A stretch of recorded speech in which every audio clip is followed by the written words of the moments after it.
Well, it's good to be back. I had 2 weeks off. First two services took me a little bit to get back into the swing of things, but I think you should be good. By third service, I'm set.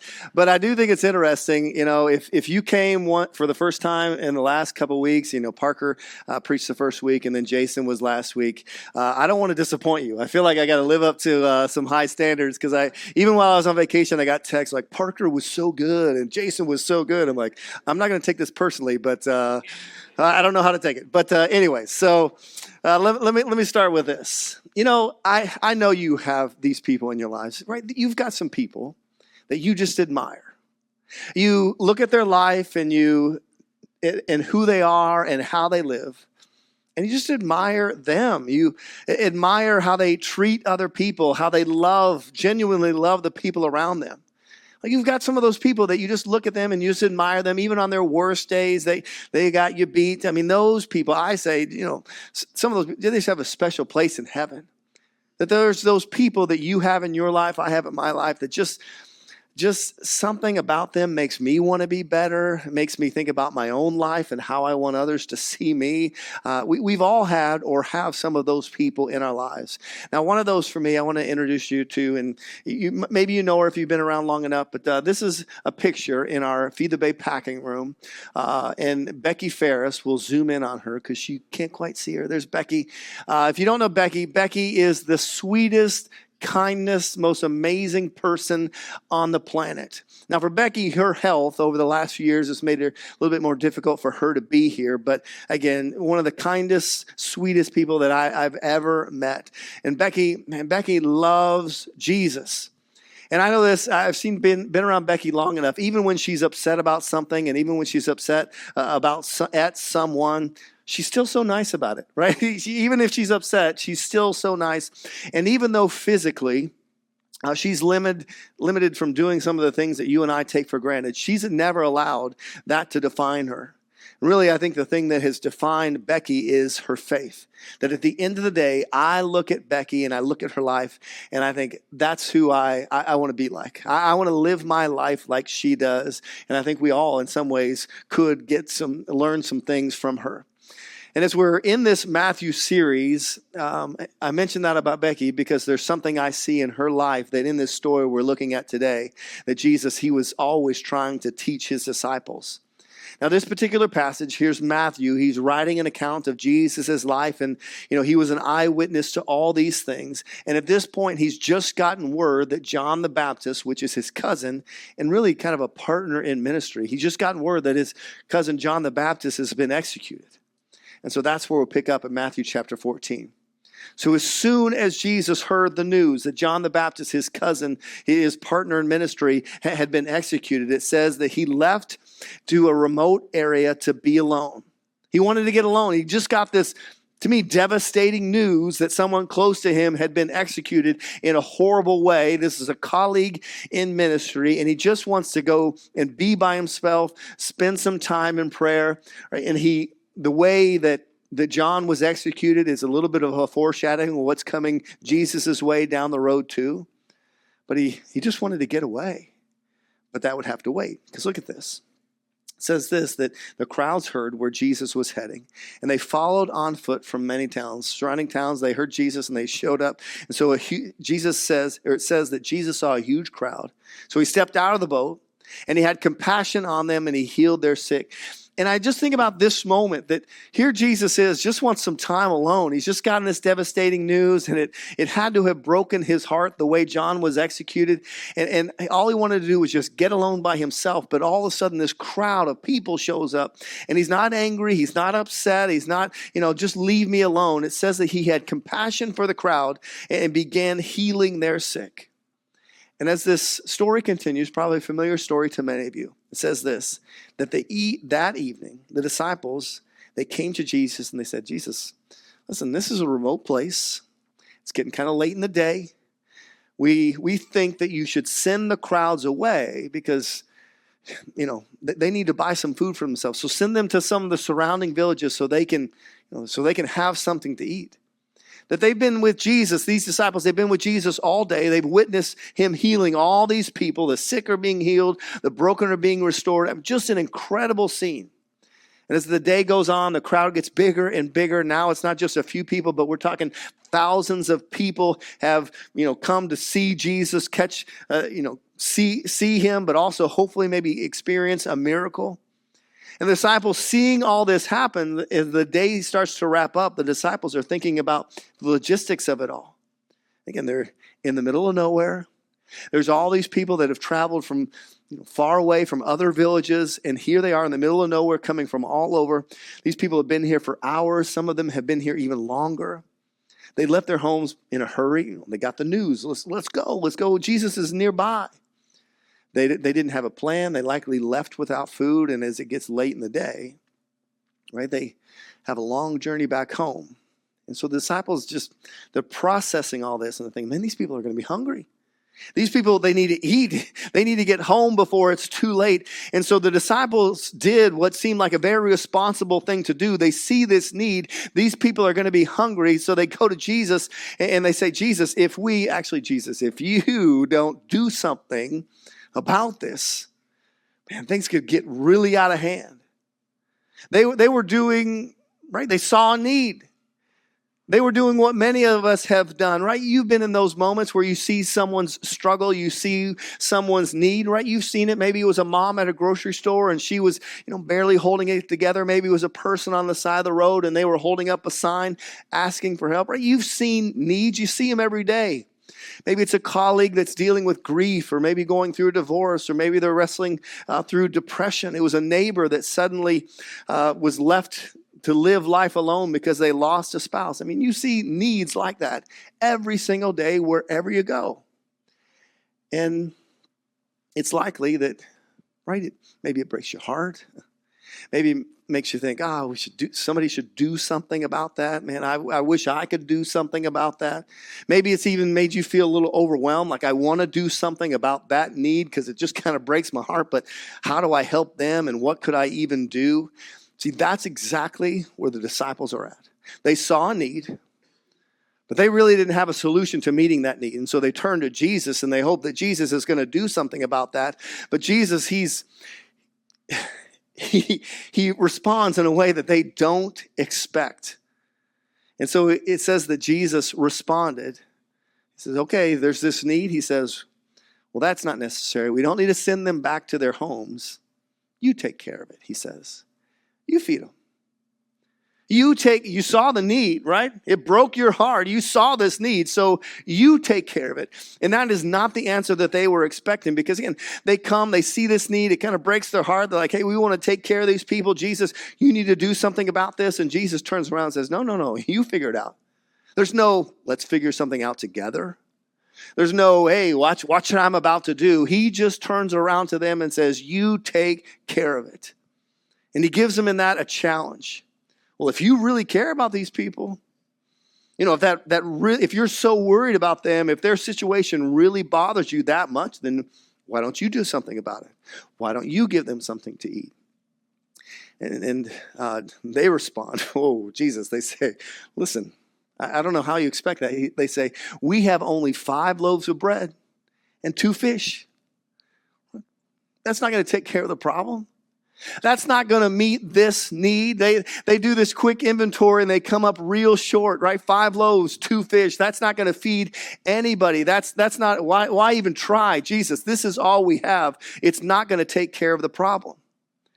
And so here's how Jesus responds in verse 18. He says, okay, bring them here. They've only got a little bit. They don't even know what Jesus can do with it. And here's what I think is interesting, too, about this part of the story. Right? The disciples, they've been there all day themselves, right? We don't know if they've had anything to eat. Some of the other stories say they got this meal from a kid that was in the audience, but this might have been their meal. I mean, these guys are human. They're tired. They're hungry, too. I mean, the way I see it, this meal could have at least fed them. And now, in this moment, Jesus says, bring it here. And now they're giving up a meal that they could at least take care of them to fix everybody else's problem. And it's really not going to fix it because it's just 5 loaves and two fish. But Jesus, he's asking them to trust him. In verse 19, it says that then he told the people to sit down in the grass. He took the 5 loaves, the 2 fish. He looked up to heaven. He blessed them. And then breaking the loaves into pieces, he gave the bread to the disciples who distributed it to the people. And for a moment, can you just put yourselves into the disciples' shoes? Right? You've gone to Jesus and said, hey, we got to make sure these people get fed. Let's send them out of here. And he says, no, he puts it back on you. Well, all we have is 5 loaves and 2 fish. Imagine standing there with thousands of people, tired and hungry. Some of these, they've been waiting all day to just catch a glimpse of Jesus, just to get close, maybe see a miracle. They've been waiting for something to happen. And here you are, you see this need, and all you have is this incredibly small amount of food. I mean, it's almost laughable at how small it is. It's not enough to solve anybody's problem in this situation. And you're staring down at what little you have, and you look up at Jesus, and he takes the bread, and he takes the fish, and he lifts his eyes towards heaven, and he gives thanks for it. I mean, think about that. He's giving thanks for what looks like is not enough. He's blessing what seems very inadequate in the moment, and then he breaks it, and he hands it back to you. It's not a feast. It's not an overflowing basket at this point. It's just a piece of bread. It's the same thing that you had to begin with. And then he just tells you to give it away. And so what do? You kind of glance at the tiny piece of bread in your hand. You hesitate a little bit because none of this makes any sense. I mean, this isn't going to work. And you wonder if it's even foolish to try this, but you do what he says. And you walk up to the first person and you give them a piece of bread. And then another. And then another.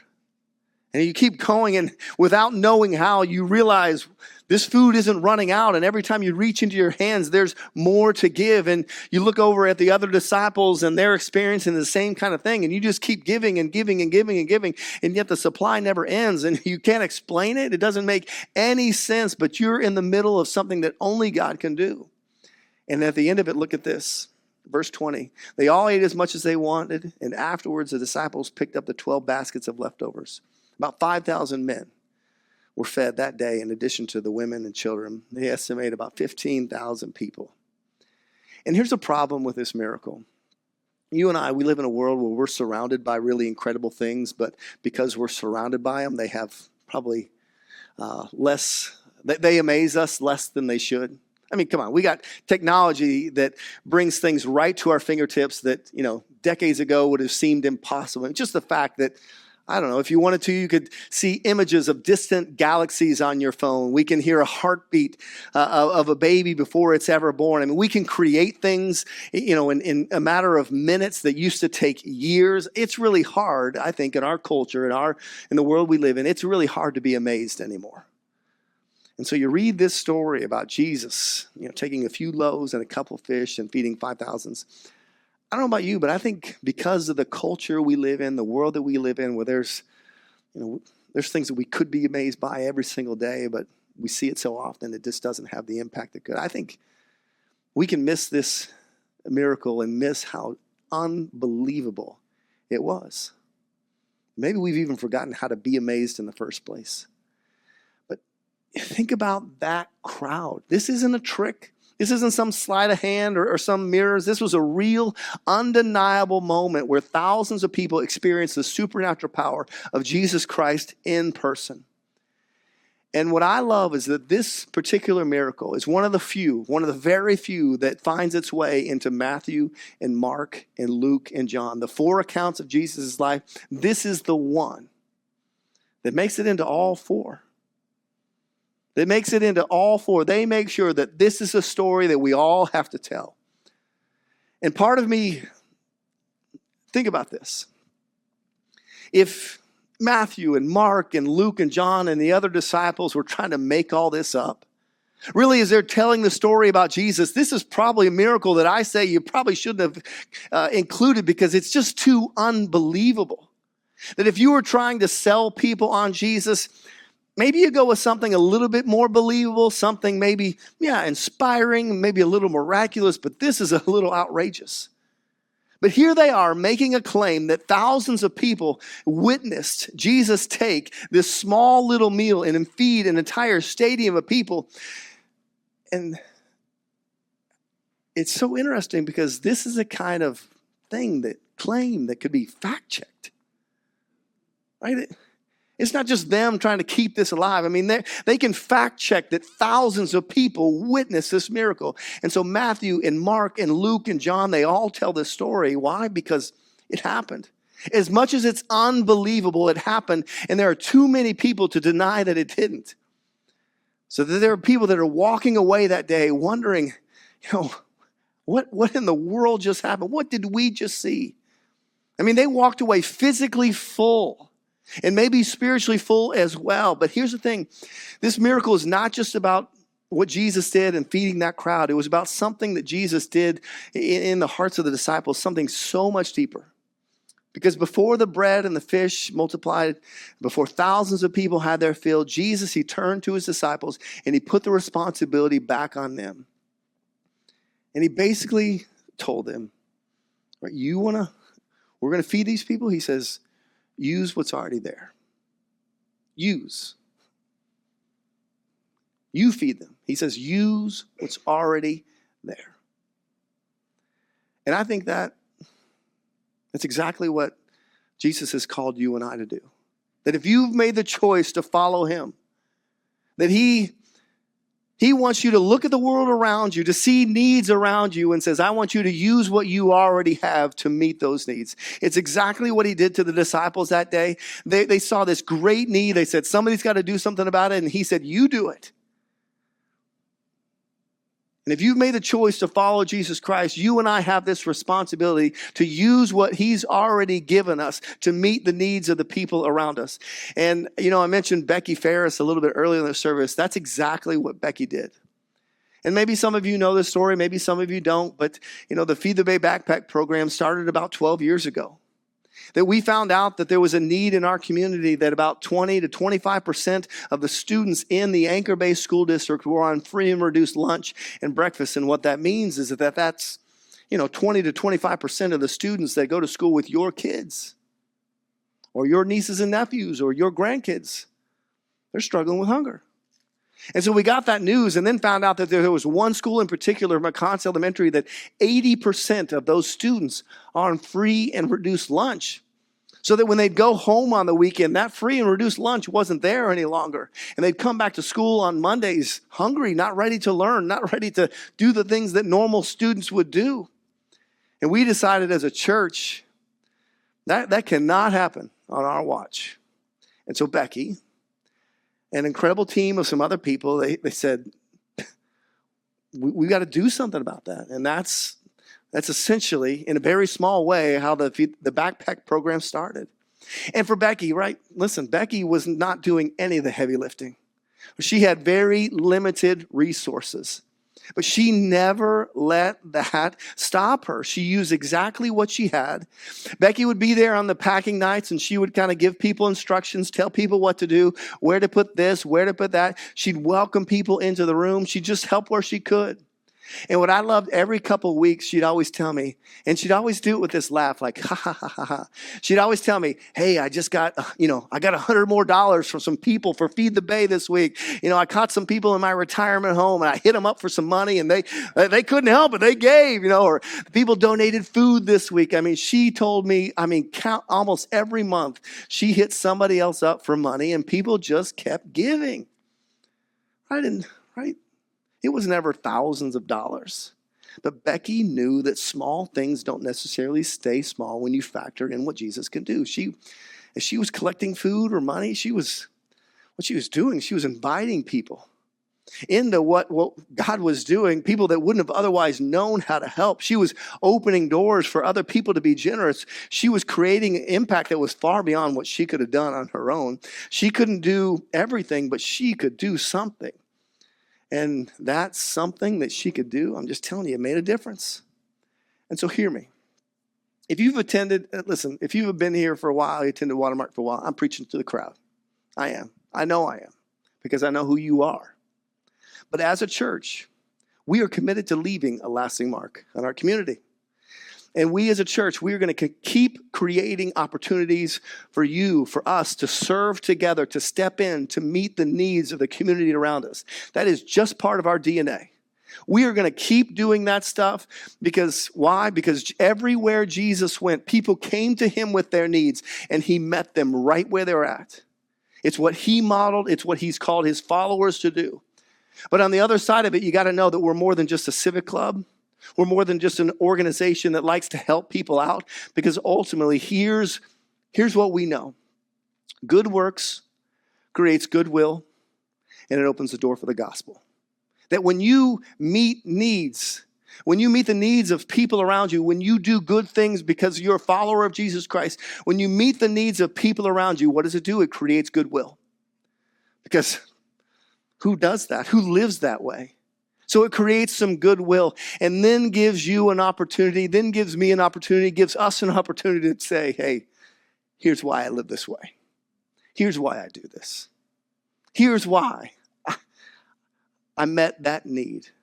And so we as a church, we're going to continue to do what we do. But can I just tell you what can make the most significant impact in what we do in a community? Can I just tell you what will exponentially multiply what we're already doing? What will exponentially multiply what Jesus has called us to do? It's when you, on a daily basis, begin to use what's already there. To use what's right in front of you. To just use the things that God has given you to meet the needs of people around you. When you begin to do it on an individual basis instead of us, right? And we're going to keep having events and all that kind of stuff so that we can serve our community. But when you begin to take that and do it in your workplace and do it in your neighborhood and do it in your community, when you begin to take that initiative on your own, that multiplies this exponentially, the kind of impact that we're called to have. And so will you use what's already there? Because what might be already there for you is that classmate that's sitting alone at lunch every single day. They just need a friend. What's already there for you might be that unemployed dad that's just trying to keep his head above water as he's providing for his family. What might be already there for you is that teenager that's struggling with anxiety that just needs somebody to remind them that they're not alone. That what might already be for there is right next door because you got that new neighbor that moved in and they don't know anybody yet.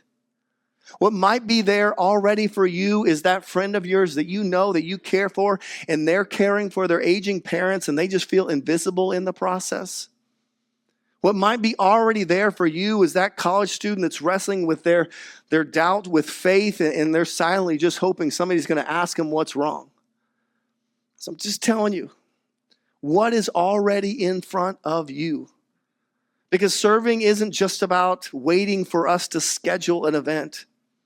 It's really, at the end of the day, it's about you and I as followers of Jesus Christ developing eyes that see the needs around us and then having the courage to step in. And so Jesus, he isn't asking, for you to, come up and create something new. He's just saying, I want you to use what you already have. And the minute he pushed that back, and the disciples caught them completely off guard, and they thought, well, this isn't enough. Well, how come we don't have enough to take care of all that? And how many times do you and I do the very same thing, that we look at our time or we look at our resources and we look at our talents and we think, oh man, do I really have enough to make a difference? I don't really have that much to give, or I don't really know if I can handle that much responsibility. Here's the question I just want to ask you, and I'll leave you with today. What do you already have? What do you already have? Not what do you wish you had? Not what do you think would be enough? What do you already have?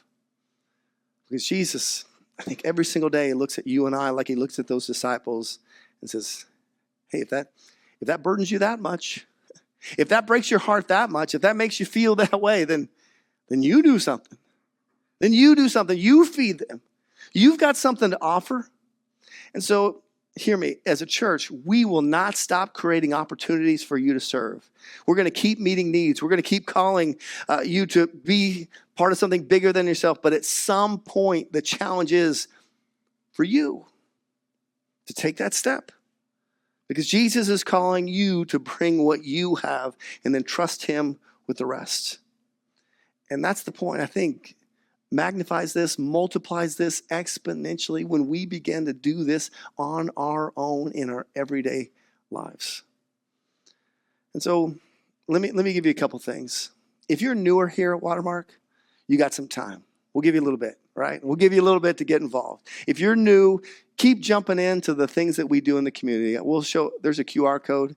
This takes you to all the things that you can do, serve in our community outside the walls of our church. It's in the Church Center app. You can always find that there. So hear me, if you're newer, you got some time. We'll give you a little bit of a break, but a little bit of a break. We want you to get involved and get plugged in living like this on a daily basis. Now for the rest of you, that you've been a part, right? You've been doing this for a while. You get it. You understand it. I think here's the question for you, for us to begin to live the way Jesus challenged the disciples. It's to ask these 3 questions. This first one, what skills do you have? You've been given some skills. You've been given some abilities to use them. Not for yourself, not for just what you need, but for the people to meet needs around you. So what skills do you have? The second one is this. What kind of influence do you carry? Because all of us have some influence somewhere, whether it's at work, whether it's in our neighborhood, our community, even just within our own families. All of us have some kind of influence somewhere. So what's yours? And how will you use it? And then the last one, what resources, however small, no excuses, what resources, however small, can you share? That what you've been given, the gifts, the abilities, everything that you have is a resource for you and I to share. Don't discount it. Don't give an excuse for why you can't. You've been given that for a reason. Because you know this every single day as you go throughout your day and you walk into that workplace or you walk into that school or you walk through your neighborhood or drive through your neighborhood. You know there are needs around you. And it's easy to kind of be focused on ourselves and do our own thing, but your Heavenly Father has called you to more. Your Heavenly Father has called you to do the very thing that He did, to meet needs. So will you use what's already there to leave a lasting mark? Will you use what already is there to leave a lasting mark? Would you bow your heads and pray with me? Heavenly Father, God, and this is, I can't describe it in any way. This is who we are as a church, as a group of people, and that's not going to stop. We're going to continue to do the things that we do. But God, I pray that you get a hold of each of our hearts, so that at the end of the day, that we live with a mindset or live with eyes that see needs around us and say, okay, God, I don't know what I can bring to the table, but use me, use what I already have. You do whatever you need to do, because God, I realize what you've called me to. God, I pray that each and every day that we would live with that kind of mindset, live with those kind of eyes. And with heads bowed and eyes closed, I just want to say this real quick. That if you're here today and maybe at some point you walked away from faith, or maybe you've never taken that step of faith, you kind of wondered, how does church and how does faith or how does Jesus really fit into my life? As much as today I talked about how Jesus came to show us a Father and to meet the needs of people, the one thing that He did that caught the attention of the world was He allowed Himself to be arrested. He was put on trial and He was crucified, and 3 days later He rose again. And He did that to express to you, to express to the world just how much He loves you, just how much the Father loves you and wants a relationship with you. So if you walked away from faith, if you're not sure where you stand, that relationship with Him can start with a simple prayer. Something like this that you can say in your own mind: Dear Heavenly Father, I'm thankful that you meet needs. I'm thankful that you forgive sins. Forgive me of my sins, and today I choose to follow you.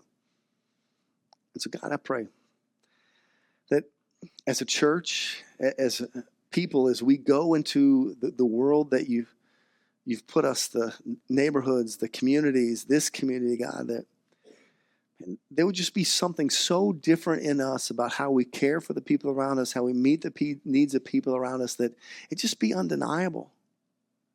Undeniable that you have changed us, that we're followers, that we're disciples, that we're every day pointing people to you, God. I pray each and every day that we take the opportunities that you give us and meet needs and point people to you. So God, we love you. We praise you. Amen.